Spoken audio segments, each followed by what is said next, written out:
So this was a reader response, and it's basically encapsulating what creative writing is to me, what my creative writing mind is to me.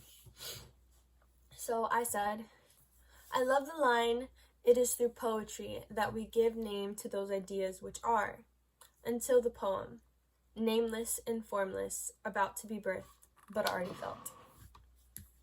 This theme of our feminine power growing in a dark place. I want to challenge it even though I kind of like it, because I also don't like the cliche that a boohoo story is required for a person to grow, even though on a personal level I kind of agree with it, because I don't know anyone who is strong who was... I love the idea that our ancient, non-European way of living embraces and celebrates feelings. My MBTI 2 personality type is ENFP, and I personally live based on feelings, which, although can lead to some emotional poetry, but leads to much criticism, because one day someone decided that to live logically was to live correctly. Go me. I often struggle with trying to balance the few bits of logic in my brain with my Miami hurricane of emotions. I wonder how different life would be if everyone nurtured their inner child and what their present self needs and intentionally listened to what feels right to them. Imagine a world where the government funded workshops for children to learn how to respect themselves and others, not just sprinkled spare change for programs to help combat the side effects of not knowing how to respect oneself and those surrounding. Reading the depths we are expected to live brings me back to a question I have been asking myself. Dear 10-year-old Vale, are you proud? Sometimes I find myself wanting to order Hippie Pit deodorant from a full-time YouTuber that dropped out of college and moved to Hawaii who doesn't use sunscreen. Other times, I find myself crawling into a fetal position to cry about how no matter what, no matter how hard I work, I find myself in the hamster wheel of life, only finding that the harder I work, the less I have of every resource. The most prominent challenge being more money I earn, the more I must spend on food, insurance, and medical bills. The more I do to finally beat up acne so bad it never makes a house call, the more my face looks like un elote mexicano. What if instead of self-help books that implore you to change your thinking so that you can change your life, there were shelves full of energy the Black Mother Lord speaks of emits?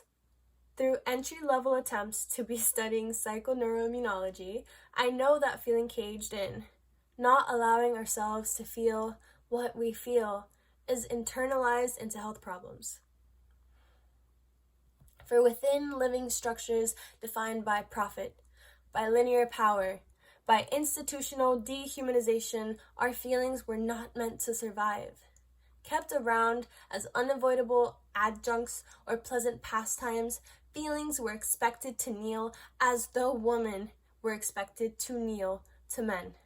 Reminded me of how my interest in curiosity was conceived.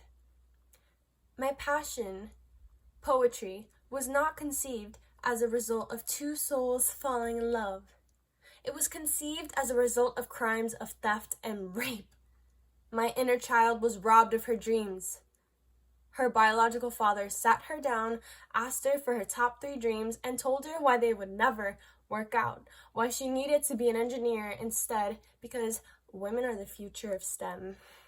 He was right about women being the future of STEM, but he was focusing on the wrong type of wealth.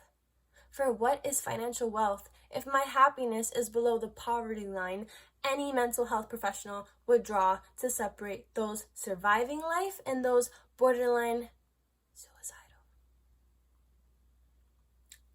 It is through digging in my own heart and finding my passion stemming from pain, from dark places I once wasn't sure I could escape, that I agree with what Lord said. Women have survived as poets. There's nothing new under the sun, for better or worse, there's nothing new under the sun. If my soul is not content with the amount of sun my physical vessel is receiving, I cannot put in a heat ticket hoping for someone to fix my problem. I cannot ask a man to give me sun rays in exchange for physical affection. If I want more sunlight, I must either work harder in the shadow seasons of my life, or put the minimalism ideas in my head, in my mind, and in rad YouTube videos and Pinterest boards to practice to move on and to move as close as I can to the sun whilst respecting it enough not to stare into its eyes. I wish I could copy-paste, if what we need to dream, to move our spirits most deeply and directly toward and through promise, is discounted as luxury, then we give up the core, the fountain of our power, our womanness. We give up the future of our worlds into every LinkedIn and handshake chat I have with the business people in this world to correct their compliments when I mention that I am earning a minor in creative writing this semester. No, my creative writing minor is not nice or cool. It is essential to my well-being. It is not only therapeutic, an outlet to cope with the trauma traps the world set out to catch my young, wild, and free spirit.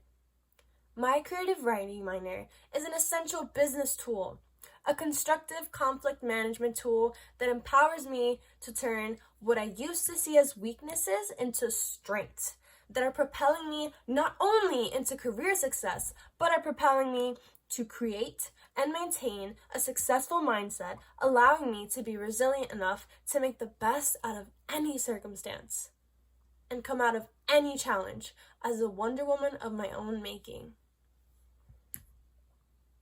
Note, I am not one for comic books or even comic series on television, but never have I ever heard that Wonder Woman allows her contributions to her community to be diminished by her sensuality. I did not major in business, but never have I ever learned of a case of a gender pay gap being inspected only to find nothing was wrong, and the man was actually more skilled than the woman. Perhaps if a woman reworded her resume with masculine synonyms for her skills, if instead of feeling ashamed for when she explodes like volcanoes and includes her temper as something she was working on, she proudly declared that she was outspoken, witty, and stood her moral ground, or in some cases, sat during the Pledge of Allegiance due to her morals, then pay gaps would favor women who, as Lord says, bring the best to the table, a 5-course meal of logic and feeling. Disclaimer, I am not a man-hater and obviously don't believe that fairness would mean the same inequalities such as pay gap should continue existing, if only to favor minorities, in this case women.